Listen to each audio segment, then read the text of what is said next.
Bismillahirrahmanirrahim. Assalamualaikum warahmatullahi wabarakatuh. Hari ini kita kuliah analisis mengenai dampak lingkungan hidup atau AMDAL dengan topik potret lingkungan hidup Indonesia saat ini.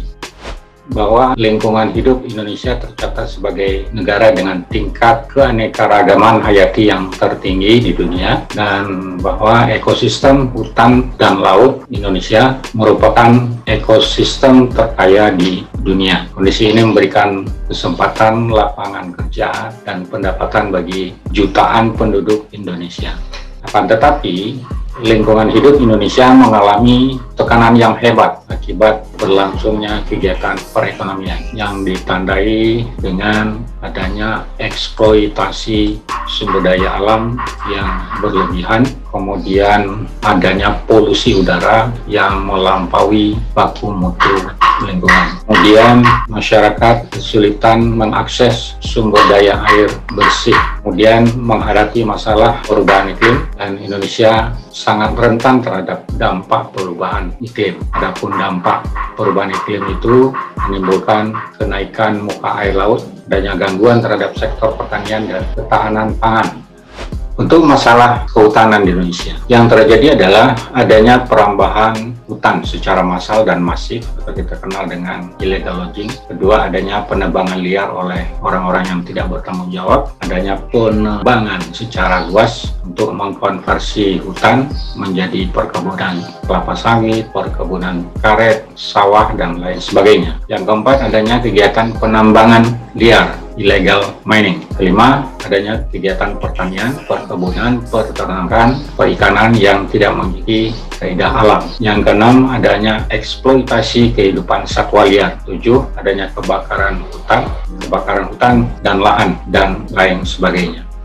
Kemudian permasalahan di perkotaan, khususnya di permukiman. Yang terjadi adalah masalah kemacetan lalu lintas di perkotaan. Dua, keterbatasan dan kelangkaan sumber air bersih, udara bersih, daya dukung lingkungan yang tidak mampu menopang peri kehidupan jumlah manusia yang terlalu banyak. Ketiga, ketergantungan dengan daerah lain untuk mendapatkan sumber daya air. Keempat, produk-produk pertanian banyak yang tercemar. Kelima, masalah persampahan, pencemaran air, dan pencemaran udara. Dan yang keenam, masalah pengangguran dan tingkat urbanisasi yang tinggi. Kita lihat masalah genangan air atau banjir pada saat intensitas hujan tinggi disebabkan oleh tutupan lahan yang tidak mampu menyerap air hujan, saluran drainase yang terhalang sampah, dan menurunnya permukaan tanah, serta faktor kenaikan permukaan air laut akibat global warming. Ini adalah contoh foto masalah genangan banjir yang terjadi di kota Jakarta.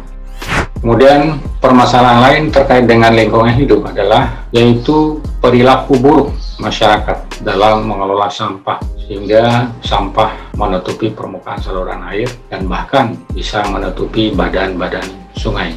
Dan pencemaran udara oleh aktivitas kegiatan industri, kendaraan bermotor, serta penggunaan bahan bakar untuk memasak, bahan bakar untuk memasak di rumah tangga juga ikut andil memperburuk kualitas udara ambien di Jakarta.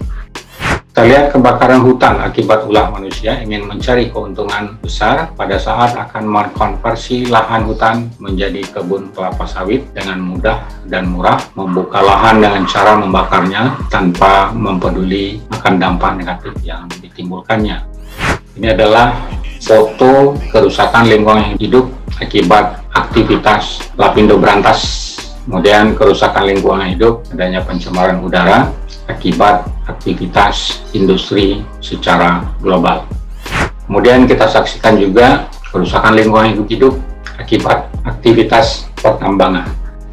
Lalu bagaimana solusinya? Solusi masalah lingkungan hidup di Indonesia? Jawabannya adalah satu, melaksanakan aturan hukum. Melaksanakan aturan hukum tersebut mengacu kepada Undang-Undang Nomor 32 tahun 2009. Solusi masalah lingkungan hidup yaitu melaksanakan aturan hukum. aturan hukum itu mengacu pada Undang-Undang Nomor 32 Tahun 2009 tentang perlindungan dan pengelolaan lingkungan hidup yang mengamanatkan pada kita seluruh komponen masyarakat untuk melindungi dan mengelola lingkungan dengan sebaik-baiknya. Lingkungan hidup adalah sebagai kesatuan ruang dengan semua benda, daya, keadaan, dan makhluk hidup termasuk manusia dan perilakunya yang akan mempengaruhi alam itu sendiri, mempengaruhi kelangsungan kehidupan dan kesejahteraan manusia serta makhluk hidup lainnya.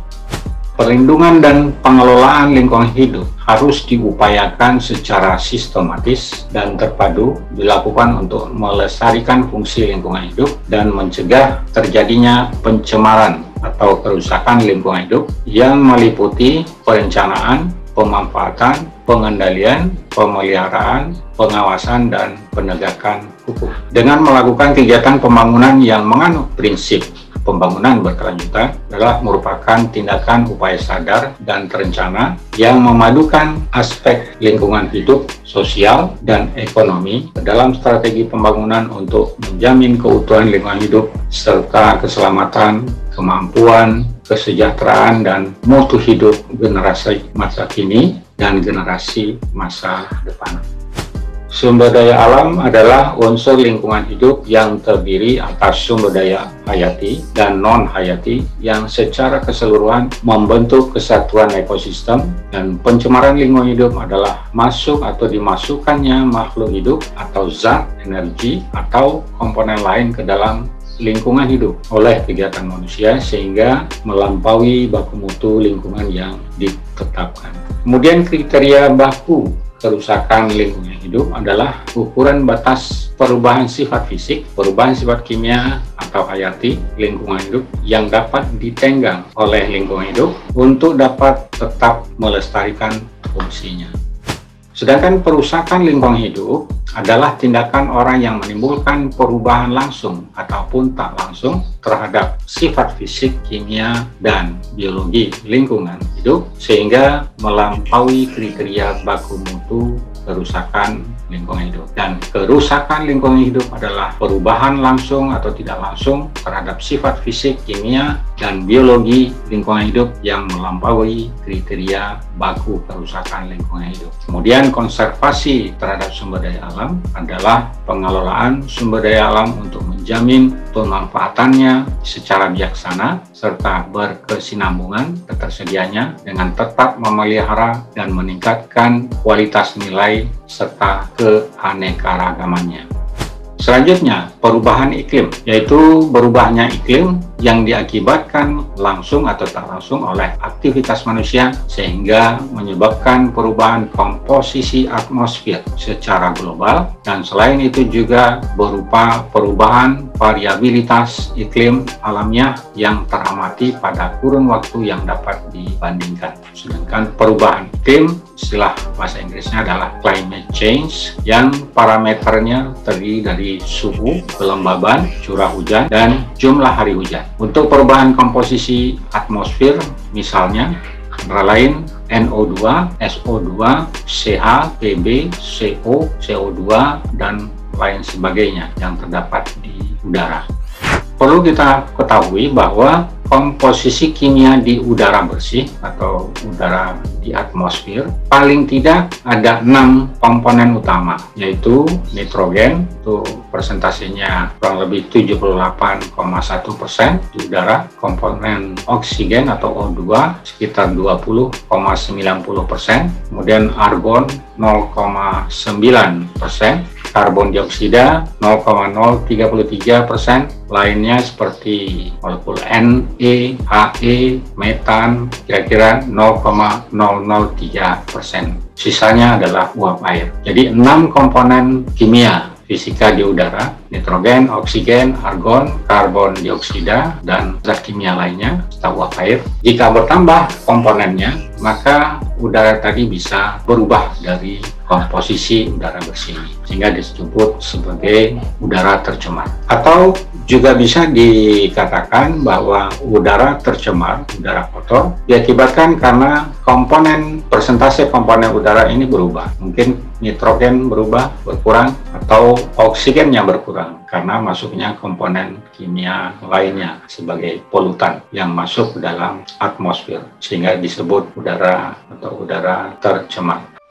Nah, permasalahan lingkungan lain yang terjadi di Indonesia adalah banyak peristiwa musibah longsor. Ini diakibatkan atau dampak negatif pembangunan di lahan yang tidak stabil. Jadi kalau kita perhatikan, musibah longsor itu selalu terjadi di daerah yang tidak stabil, yaitu tanah yang berada dalam kemiringan, kemudian tidak ada vegetasi, kemudian di lahan kemiringan 45 derajat, ada bangunan rumah di situ, maka pada saat hujan deras atau barangkali terjadi gempa, maka lahan tadi menjadi tidak stabil dan bisa menimbulkan pergerakan tanah dan terjadinya longsor.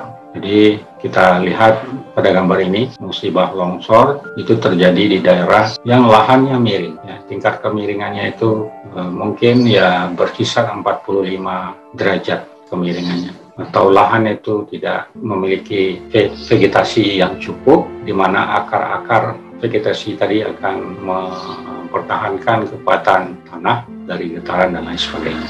Dan foto ini diambil dari longsor yang terjadi di daerah Subang. Musibah lainnya adalah selain longsor yaitu banjir, musibah banjir. Musibah banjir yang terjadi di daerah Bogor. Ini adalah dampak negatif dari pembangunan yang dilakukan di lahan yang tidak stabil. Kita lihat umumnya musibah banjir, airnya dari pegunungan, di mana di pegunungan itu tidak ada lagi pohon, vegetasi yang menampung air. Jadi kalau vegetasi itu fungsinya adalah untuk menahan air dari satu pohon. Ada daun, puncak, air hujan jatuh ke daun pertama, kemudian jatuh ke daun kedua, jatuh ke daun ketiga di bawahnya, sampai terakhir masuk ke dalam akar, ke dalam tanah melalui akar tumbuhan, sehingga air hujan dapat tersimpan dengan baik. Nah, lalu bagaimana dengan banjir bandang ini? Ya, karena hutannya sudah botak, jadi kepala botak itu kalau disiram air, airnya langsung bocor kok. Tapi kalau rambut kita keribo, kasih air atau gayung, maka paling tidak airnya tadi masih nyangkut di rambut keribo. Jadi hutan itu diibaratkan sebagai rambut keribo yang bisa menahan air untuk sementara waktu, kemudian diuapkan lagi atau dia jatuh melalui akar tumbuhan tadi masuk ke dalam tanah dan disimpan di dalam tanah. Sementara yang banjir, musibah banjir bandang ini ya tidak ada rambut keribonya alias hutannya tidak ada, sehingga identik dengan kepala botak. Jadi kalau kepala botak disiram air satu gayung, maka airnya langsung jatuh menuju tempat rendah.